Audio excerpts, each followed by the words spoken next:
మేము టెక్కల అభయం యోజన సేవా సంఘం నుంచి మాట్లాడుతున్నాము.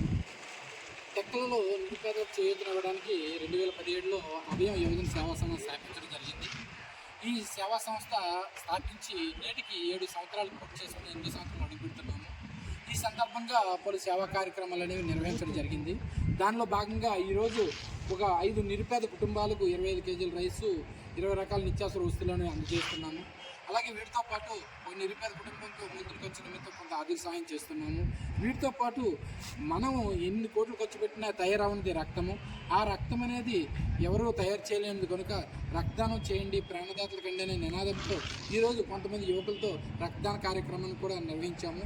ఈ అభయం యువజన సేవా సంఘం అనేది గత 7 ఏళ్లుగా నిర్విరామంగా పేదలకు సహాయం చేస్తూ ఉంది.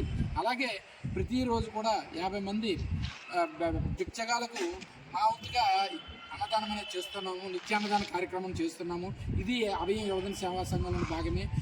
ప్రతి ఒక్కరు కూడా సామాజిక స్పృహతో ముందుకు వచ్చి నిరుపేదలకు సహాయం చేస్తారని మా అభయం యువజన సేవా సంఘం తరఫున కోరుకుంటున్నాము.